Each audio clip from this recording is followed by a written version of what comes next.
your point guard play tonight?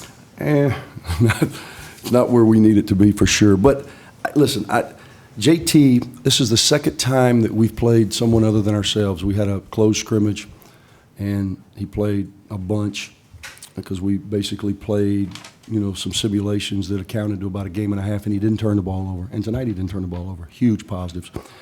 Defensively, we're just atrocious on the ball. And a lot of it, as I was just addressing the team, I think it comes down to really one basic premise, and that's trust. I don't think we trust our teammates because we're always looking around at everything other than the ball, which should be the focus of your defense.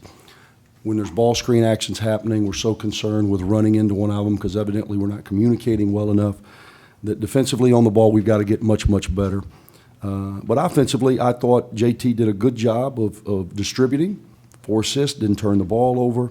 I think we saw some at the end. Sam got much, much better at the end. He does have a gift of getting the ball in the paint if we can give him some space.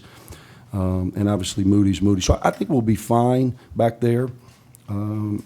We've got to do a much better job again defensively at the point of attack, and that's where we were frustrated. But this is for us to learn, and there's a lot of great teaching points from tonight. Along those lines, I know it's an exhibition, and you're not doing anything resembling a regular rotation and that kind of thing.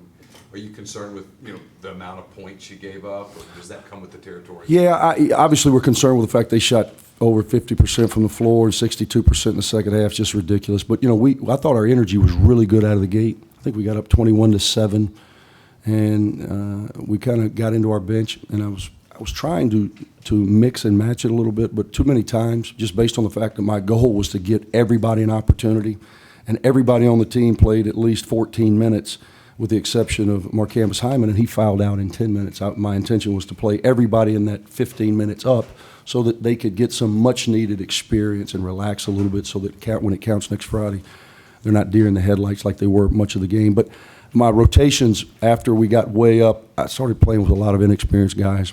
And as a result, they got shook early, and I didn't think our flow was very good. We had our moments. There were a lot of positives that we can teach from, but defensively, we just had total breakdowns. And it's the reason that I do what I do, and I didn't do that tonight. We'll usually mix and match and try different things, and tonight I didn't feel like it was the appropriate time to do so.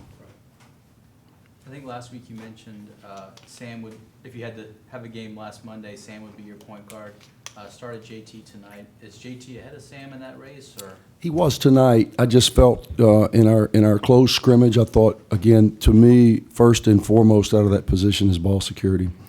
I'm not asking our point guard to have to come in and do what Sam did tonight and score 21 points. We've got the SEC leading returning scorer on one wing. We've got a kid in Sebas who tonight missed some shots around the basket, but I do think he is a guy that can be a double-double guy for us.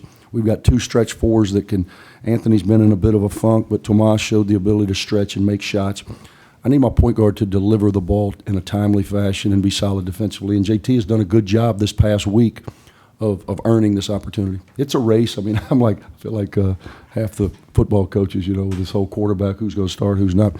And so that'll be an ongoing battle over the next 5 or 6 practices leading into our opener on the 13th.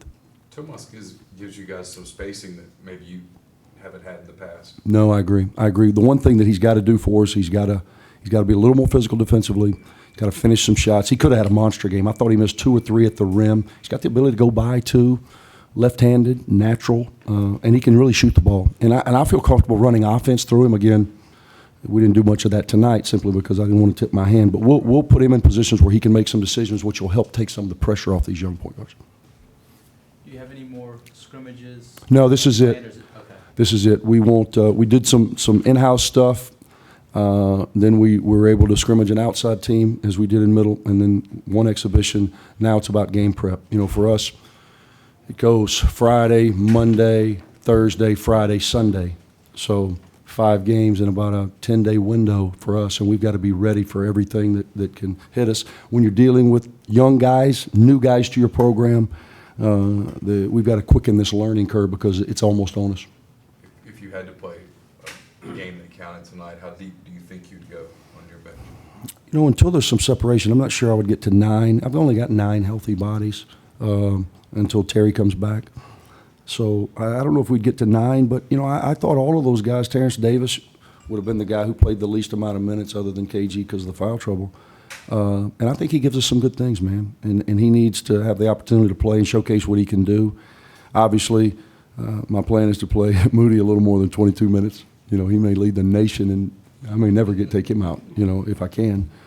So I'll mix and match those guys and really trying to find the lineups that can complement one another, and that's where we're still trying to figure some things out.